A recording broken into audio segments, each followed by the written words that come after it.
Yeah, so I've been asking some of the top leaders in the short-term vacation rental industry to reflect on their top 10 mistakes. Why? Because I feel this is really where you start to get some real learnings. So today, again, we have Steve Trover with Better Talent. Welcome, Steve. Thanks, Brooke. All right. How you doing today, Brooke? Doing great. How are you? Awesome. Excited to be joined by Steve today. Steve, how are things going in your neck of the woods today? Doing great, doing great. Down here in sunny Florida. Okay. Well, hey, it's some people have bad days there, but I haven't met them. Have you ever seen that expression? And it's like, money can't buy you happiness, but do you ever see someone upset on a jet ski? Like, so, that's kind of how I feel when people tell me they're in these lovely destinations right now. I'm here in the Carolinas and it's just raining and miserable. There was that one time I ran out of gas on a jet ski. So, Okay. Steve was the one guy that made that happen. Yeah, exactly. Yeah, a little grumpy, but still not that bad of a day.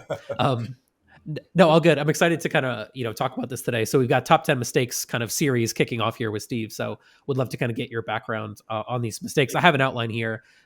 If you're okay with it, maybe we start with the first one and then we go kind of piece by piece and you give us some feedback. While we set it up for anyone that doesn't know Steve, I think everybody knows Steve, but everyone that doesn't know Steve, why don't we just set it up there to let him give a little bit of his background first? Okay, sure. Yeah, I have been in the industry since 1997. Since I was 17 years old, I've started 15 different companies.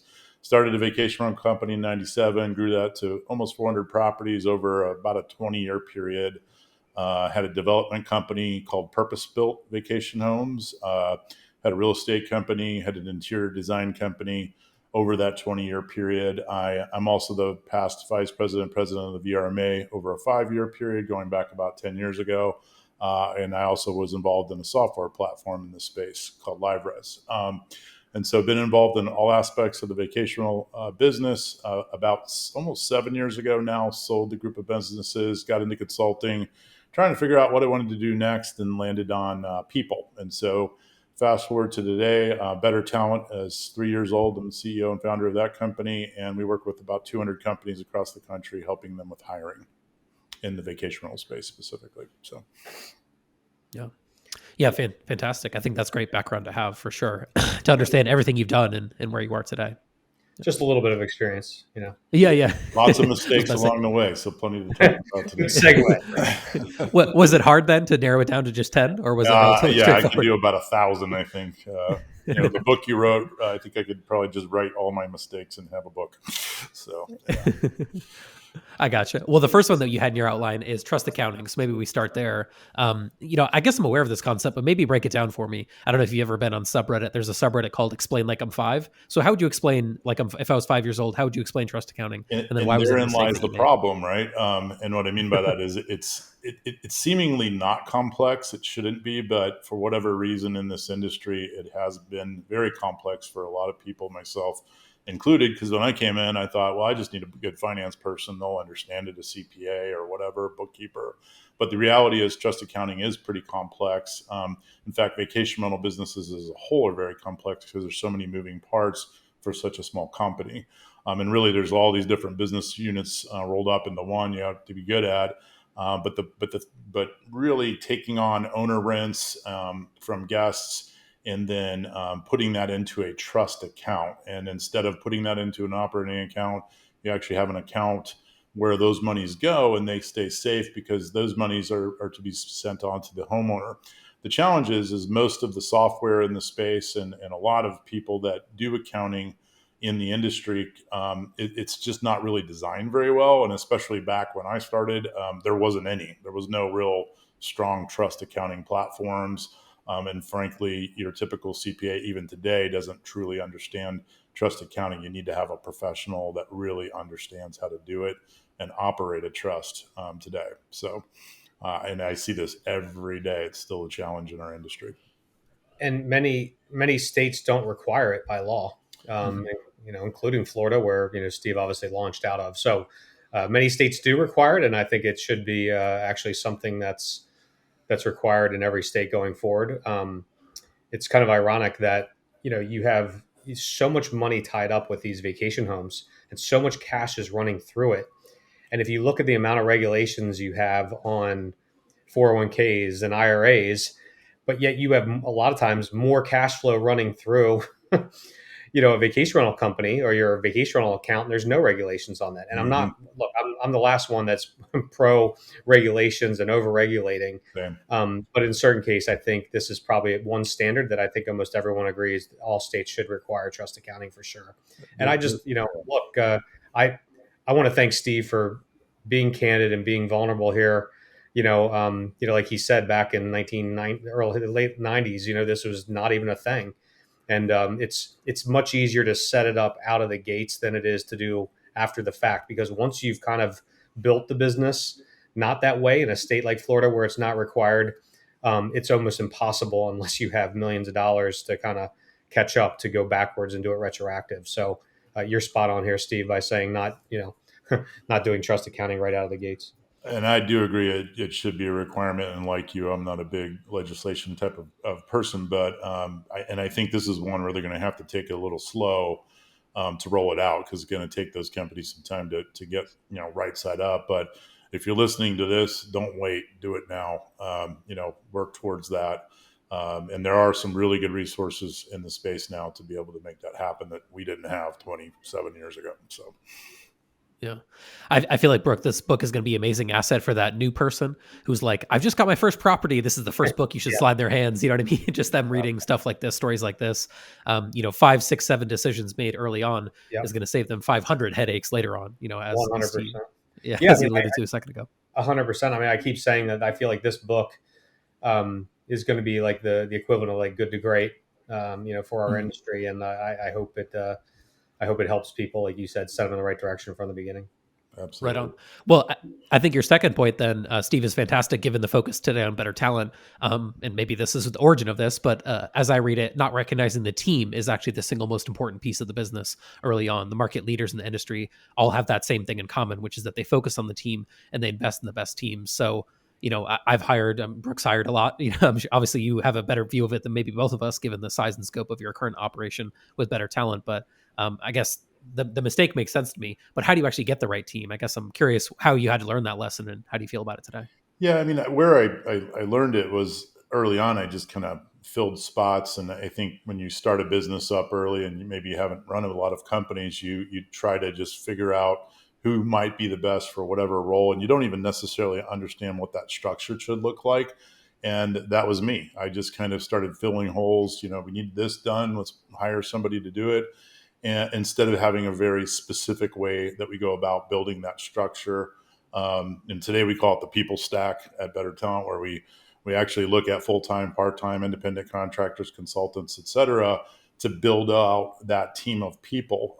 But I started learning, and I didn't wait forever to learn that. I probably was several years in and went, I really got to build a great leadership team. Ironically, Brooke was part of that leadership team for quite a few years, and he ran business development, worked out pretty well for us, and ultimately look what he's doing now. So we were able to build a really strong nucleus over time, but I didn't do that out of the gates. And so today when we meet with an early stage company, we really look at, okay, what are all the roles that you have to do in this company today? And we put their name across the org chart, wherever that CEO, that founder is doing those roles. And then we start to backfill the roles that we know that person doesn't like to do, maybe they're not designed to do. To answer your question on how we figure out who to put in the right seats, we do behavioral profiling or personality testing. We do cognitive testing to really see who's going to be a good fit for that particular role. Started doing that about 15 years ago. I wouldn't hire a babysitter without it today. We work with Vintory and 200 companies around the country to do that. I don't want to turn this into an ad, but I went into that business because I believe that is the hardest part. If you can get the right people in the right seats, you can do anything. You can build an amazing company. It took me a long time to do that myself, and we want to help people do that faster today. So, yeah, I mean, I learned about these psychometric personality assessments from Steve almost a decade ago, and like Steve just said, I wouldn't hire a babysitter without it right now. And it's for me, it's the number one thing I do as CEO by far. I mean, I would say 80% of my job is based on the team and the team we assemble and recruiting and culture and retaining those team members. I mean, for right now, for our company at least, we have the right idea at the right time in the right market in the right industry. the only thing that determines whether or not we will end up being successful or not is the team we assemble. So that's why it is by far the number one most important thing that I do. And leveraging, and we've used these profiling tools from day one at Vintory, and it's part of our secret sauce. And I think that's why we have 4.9 stars on Glassdoor and 97% rating on Great Place to Work Institute, is because we have the right people in the right seats, and that's mission critical for this. Mm-hmm. Yeah, you really can't make progress without it. So I think that's a very valid thing to point out. Honestly, that could be probably number one in this book, because once you figure out the right people, they can solve a lot of problems, can't they? When you have the right people working with you, it's 1 + 1 = 3, not 2, in my experience there as well. Yeah, fantastic. Let's flip the page then, maybe to number 3. So the terminology here coming from EOS, which is kind of part of the Traction book. So I feel like they might owe you a commission at this point, Brooke. How many books you've sold over there for those guys? More so than me. Okay, so yeah, Steve, is that how you got started here? So the mistake itself. Sorry, let me read this off. Waiting far too long to hire an integrator. As a visionary founder, I held on too far to too many tasks that I was not suited for. Ultimately, ended up hiring an amazing GM, but never maybe achieved that perfect visionary integrator 1-2 punch that you really look for today. So, what's your experience on that? Yeah, I mean, visionaries are great. We come up with new ideas and concepts, and then we bring them to market. But what happens pretty quickly with a very visionary individual from a personality perspective and drive perspective is they have trouble leading and holding people accountable to a structure and doing things in a repetitive and fashion. And so it takes a certain type of person to take that vision and help facilitate that execution of the vision. And both Brooke and I today, we have awesome integrators, they're called in the book Traction, that you alluded to. EOS stands for Entrepreneurial Operating System, which is an entire system on how you can run a business. But one of the core components is this integrator idea. And if you think about, Steve Jobs and Wozniak, or Disney, Walt Disney and Roy Disney, without Roy Disney, Walt Disney doesn't happen. Okay. They have to have that integrator to really make things happen. And for me, I get to set the vision of my company today, and I have an amazing COO and Adam Tolley who executes on that vision, and he leads and holds the team accountable to executing on that vision. And I can't say enough about how important that is in a vacation rental company. And I ultimately did get a really strong GM. Brooke remembers him, John Brost, who came from the hotel industry and had to learn the nuances of vacation rentals. But you need someone like that who can truly lead the charge and hold people accountable in this business. It's really, really challenging for that to be the integrator. And I see that happening all the time, where companies are waiting, just like I did, to way too long to kind of replace themselves in some of those roles that they're not suited for. Mm-hmm. Yeah. Brooke, I know you've spoken about this recently as well, kind of your path in finding this person, who I think we both have a lot of affinity for, Randy. So, you've kind of, you saw this lesson, maybe learned it, and you were able to apply it and probably save yourself some time and headache. I mean, exactly. So first thing is I didn't even know this role existed. I didn't know anything about, EOS and vision integrator kind of roles until, just maybe 5 years ago. But, when I had my initial business right out of college, my mortgage company, I was doing everything. I was the visionary. I was trying to be the integrator, which I'm not a good integrator. I didn't have a good integrator. When I launched Vantage Resort Realty, I've made it very, very clear. I truly believe we would be, the largest vacation rental management company in the U.S. right now had I had an integrator. But after 5 years growing my company, 0 to 500 properties in 5 years, I burned out because I was playing both roles, and I was really, really bad at the integrator role, and the wheels were falling off the bus. I mean, they say starting a startup is, jumping off a cliff and trying to assemble the plane before you hit the ground. Well, I didn't have that integrator to help me build the plane. And, one thing I'd learned here, at Vintory was I needed that integrator role and that COO role. And Randy's that person, and Randy is, he completes me to it's a top shelf amazing. Guy. I mean, I do a lot of things really well that he doesn't do, and he does a lot of things really well that I don't do, and vice versa. So we complement each other very, very well. And it's funny. I wish I would have found EOS, I'm sure you do too, Steve, 20 years ago. I so wish I had, for sure. So, and that's why you and I both seem to. It doesn't really. It's not anything we sell, right? But we can't stop talking about it because it's so critical. Yep. So. Right. It's one of those things where once you see it help and, kind of make sense of it, because that's the truth. That's the truth too. When you start, no one gives you an instruction manual. So this Yeah. kind of can be your instruction manual. And it's so applicable to different ways that you're running a small business for sure. Absolutely. Yeah. Awesome. Well, let's kind of keep going down the path here. This one speaks to me a little bit. So the fourth one up here, stretching yourself too thin or having, too many commitments, being on boards, being on committees, et cetera, instead of focusing on the core business.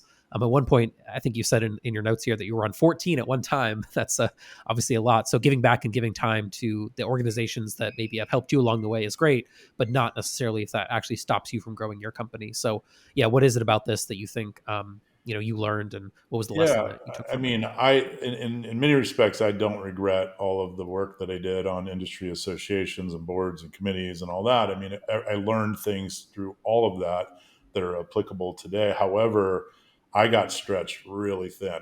Not only that, I had 4 different companies, so 4 different businesses with different people to run. Was involved in the software platform. I was vice president of URMA for a period, 5 years, and before that, local and state organizations over a decade on industry boards, and it just pulled time away from running the business and really focusing on that core business. I like to say I have entrepreneurial ADHD. I have real ADHD, but it kind of makes me want to start a new business every morning. I come up with ideas for breakfast, if you will. But now I say I have horse blinders on. I am laser focused on this one thing that I'm doing. I'm not going to let myself get distracted. I'm not saying I won't give back to the industry, and I try to every chance I get, but be really careful what you sign up for. Sit on your hands a lot, because if you don't, people will volunteer you right into things, and the next thing you'll look up and you are giving a lot of time to things that are not that core business, and it can really hurt your forward momentum. And I know that did for me. I won't do it again. And when I see somebody doing it, whether that's a client or a colleague or a friend, I point it out. I'm pretty direct. I'm like, you know what? You don't wear a cape. You need to, you can do one thing and do it really well, is what I always like to say. And I know there's people out there that have, Elon Musk of the world that have multiple businesses. You better have really strong integrators in each one of those if you're going to do that. So, and that's my advice based on that. Conrad, this was one that came up time and time again. It was the more of the shiny object disease, where people were just chasing, shiny object. It's so funny. I have a couple, we have a couple competitors in the space, and I love when they start launching new things here and there. You know what I mean? And to me, it just means they're not focused. If they only focused on one thing and coming after our space, I'd be really worried. But when I see them launching new products and new services, I just know that they're going to be, they're like I was, 15 years ago. And I'm very similar to Steve, where I try to really stay focused, but that's not my natural tendencies. And I heard a great quote, and it's every yes is a no, so choose wisely. Mm-hmm. And that's kind of a mantra I've been living by of recent. Yeah. I think my personal experience on that, I forget who said this, but it's like, if it's not a hell yes, then it's not a yes. Meaning if you kind of say yes to it because you think it might be something good or there's some small benefit there, it's easy to overload yourself with that. But the best thing is the hell yes, where you're like, oh, I have to do this. And you can only say hell yes to things when you actually have time and space to dedicate to a handful of things, maybe 2 or 3, even within the confines of a single company, as opposed to saying yes to 50 things. And then you're kind of giving only a very small dose of yourself to it as well. So I think that's relatable for a lot of folks for sure. So I think that's a good one to point out and, I've learned that I think a little bit earlier on than maybe some of the people that I've talked to as well. So I think that helps to orient yourself around what makes the most sense. I think the next one would really resonate with the managers out there. So we'll go in that direction. So back on the PM side, taking on properties and dealing with owners that are not profitable, a common mistake in the industry and one that you eventually corrected. But I guess maybe 2 questions there. It's like, how do you figure that out? How do you know it's not profitable? Sometimes that's hard to track. You see the revenue coming in. You don't always see the cost going out on a line item basis for each owner, John Doe, Jane Doe, et cetera. So how'd you figure it out? And then how do you break up with them? Because that can if you're doing really strong trust accounting, you can figure that out. So there goes back to number one. Good point. Back to number one. Yeah. but with this one of the things I love to do with VRMs is have them bench rank their properties. Let's say they have 100 homes or 100 properties. from the top to the bottom, from the amount of gross margin that they produce. Total effective commission, meaning the commission and any margins on overrides. And if you bench rank those, you will note you can go to the bottom of the list and go up from the bottom up to see how many it takes to get to that top property. And usually it's 10 or more, meaning it takes 10 of the bottom to get to the top revenue generator. Sometimes it's 20 or more. And it's really a telling way to look at it. As far as understanding whether they're profitable or not, what I also like to do is take the whole cost structure of the business, meaning everything on the P&L that's a cost to operate the business, divide that by your property count. And that gives you a per property cost structure. And for those properties that are producing margin less than that, it doesn't make a whole lot of sense, does it? Right. So that's a way that it just gives you that knowledge that, hey, I need to go after the high producers and stop with these bottom ones.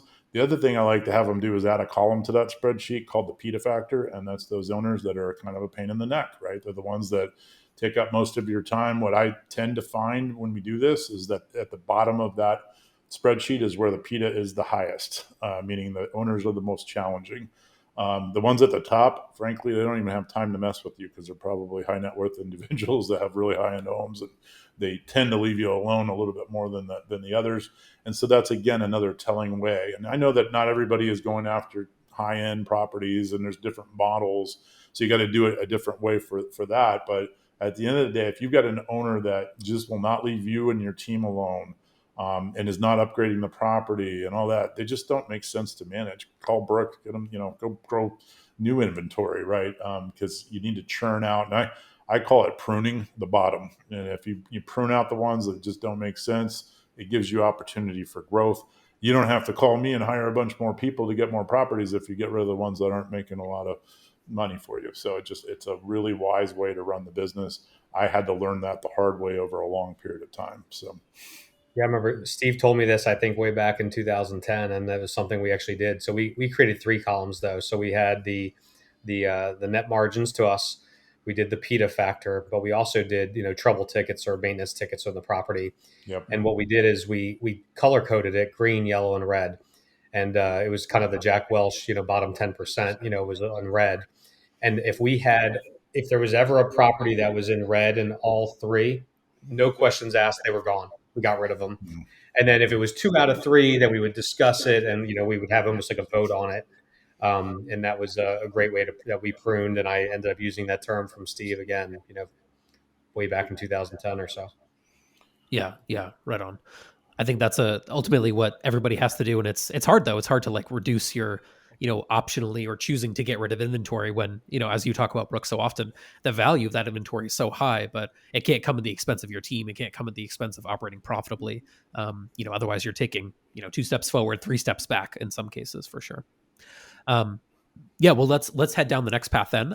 So it kind of back to kind of the people and managing the people inside the business, leaving the wrong person in a seat for too long. So, Brooke a minute ago mentioned "Good to Great" by Jim Collins. I think that's the right seat on the right bus mentality, or phrase kind of came from that. But you kind of have a note in here, Steve, where you say, when someone's actually not the right fit. So maybe they're in the wrong seat, maybe they're on the right bus, maybe they should be in the company, but they're in the wrong seat, they're in the wrong role. It actually causes a lot of damage and problems. So what's kind of your experience that you've had there, and how do you correct that when you find out that's the wrong fit? If I look back, this is one of the biggest mistakes I made. And I built a great team. Rick was a part of that team. He wasn't one of the ones that I left them. But sure? there were others, that it's painful to let somebody go. It's painful to replace them. It's expensive. It's costly. It takes time. Training is hard. All those things, and so we have a tendency to like let somebody be there, and it hurts you as a leader. Meaning the other team members seeing that person's in the wrong seat. They know it, and you're not doing anything about it. It really hurts your leadership to do that. It's not good for the person because, frankly, they usually know they're in the wrong seat, but they're maybe hesitant to leave themselves because they don't want to go out to the job market. And it certainly hurts the whole team, right? And so I say, if you know that, you need to do something about it quickly, whether that's moving them into a different role. And part of why we do personality profiling, again, is where we can say, okay, they're in the wrong role. It's not what they're designed to do. We can't really get upset at them for that. But look at this, they're a perfect match for this other role. Sometimes we're able to move people into other positions, but sometimes they're just not a fit in the company. And literally, when I speak, I tell people this: look, if you don't want to fire them, I will. Put me on Zoom, and I'm serious in the sense that it's so impactful in a negative sense to leave that person there, instead of going through what I call the 36 hours of pain, which is you think about firing somebody a lot longer than it takes to do it, and when you do it, frankly, a lot of times they're relieved too, and they're almost always better off because they're going to go find something that's a better fit for them. So just, if you have somebody like that, and I tell you what, I can't tell you how many companies I run into that have one, two, three, four, five people like this within the organization. They fully acknowledge it and have not done anything about it. And frankly, it's one of the worst things you can do in business. So I just highly recommend making that hard decision when you have to. I like the 36 hours of, what is it? 36 hours 36 of hours of pain. pain. Yeah. Yeah. Yeah. And that's better, right? Yeah. There's a great quote. It's by Perry Belcher. It's nothing will kill a great employee faster than watching you tolerate a bad one. Exactly. Yeah. Yeah. Yep. I've always thought of it as like, I think, I don't know exactly what the intention of that expression is, but it's like a bad apple spoiling the bunch. That's been my experience in the past, having, been an employee inside of a company where a bad, the wrong person was in there. Actually, a mutiny formed inside the company to leadership to get rid of this person because they kind of sat in the middle between kind of the lower level of the company and leadership. And the mutiny wasn't successful. And then it was just like, oh boy, it was one bad apple that was spoiling probably a dozen, people underneath who just didn't want to deal with this individual. And eventually this change was made, but as you shared, Steve, far too late, and a lot of damage was done along the way. Some people just left because they didn't want to deal with this person, which is sad, but that's obviously what can happen for sure. Absolutely. Yeah. Awesome. This one, I love this one actually, because I see it all the time, and it's people always think that it's easier than it is. So please spit some facts on them, which is moving into too many markets at once. So being very strong in the original market that you were based in, Orlando, or in that market that you were in at the time, Orlando, and thinking, oh, I can just go into this other market and dominate.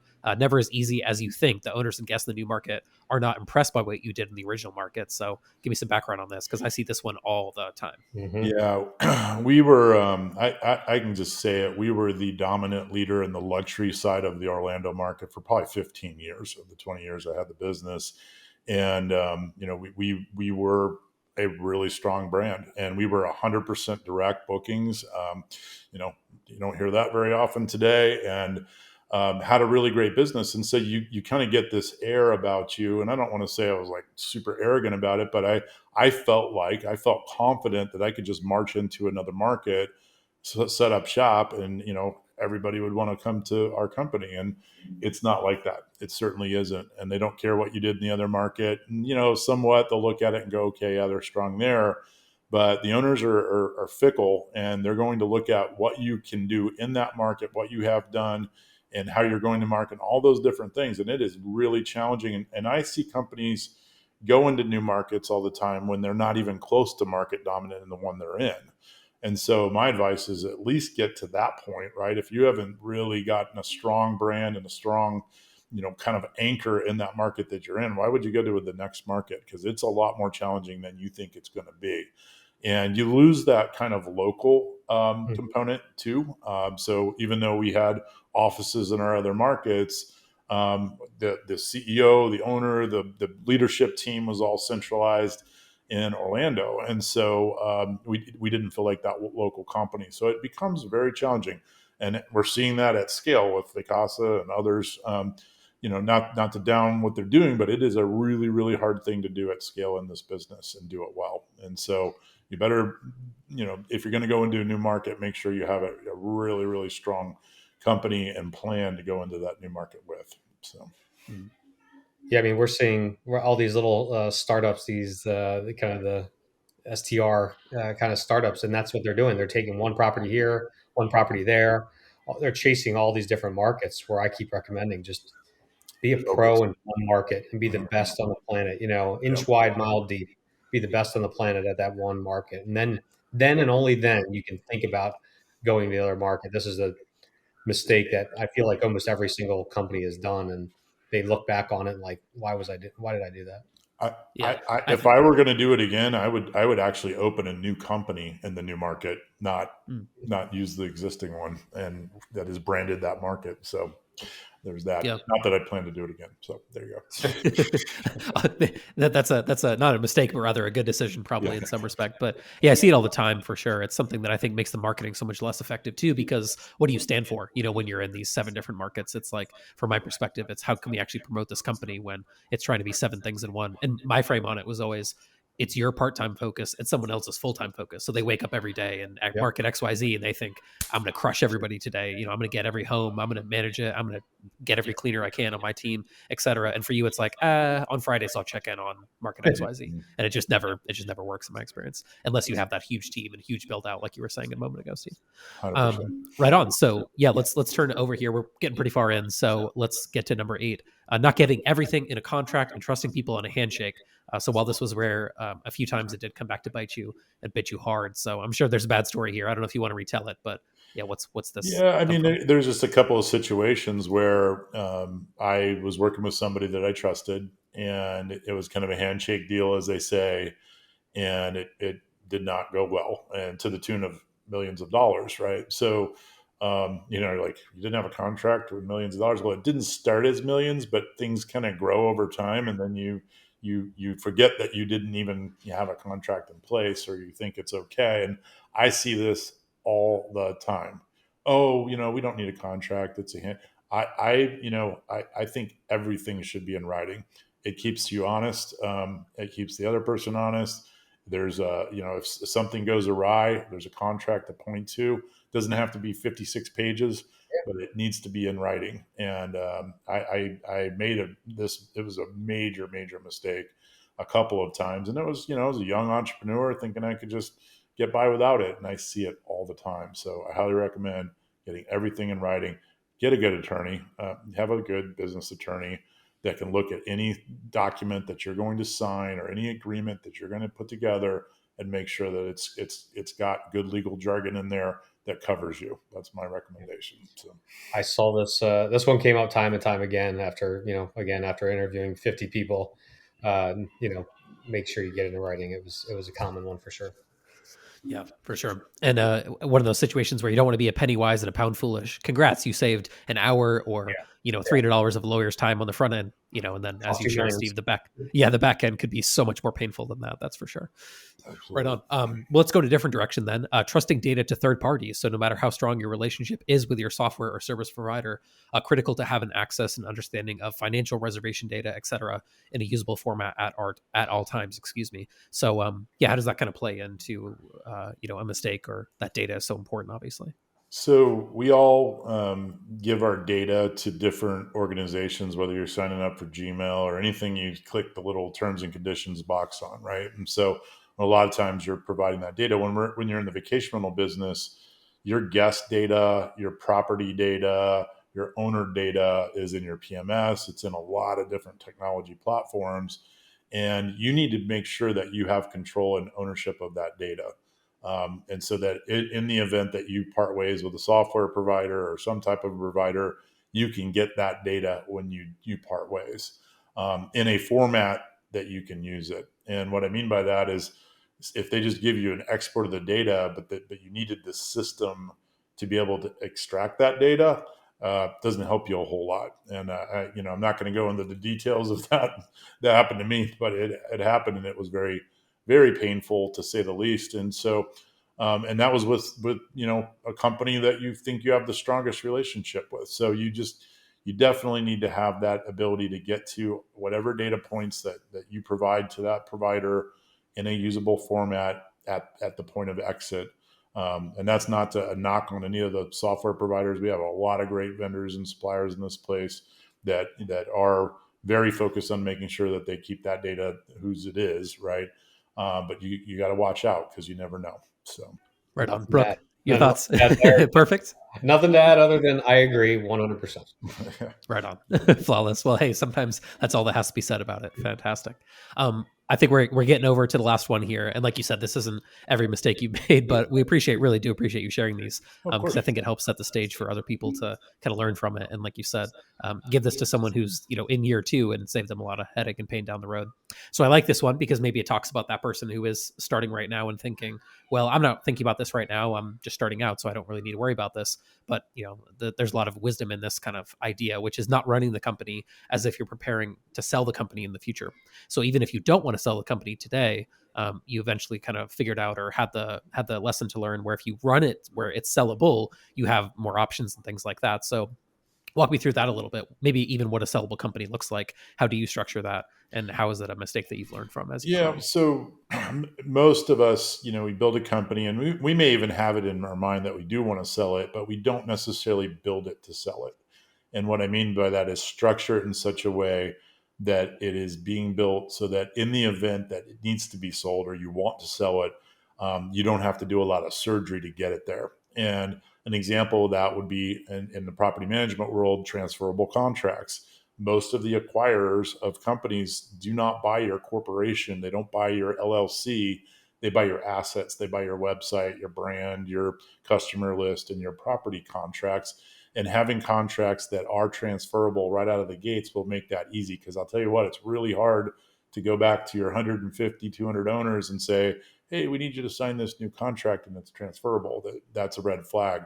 So if you do it right out of the gates, it's much a better way to look at it.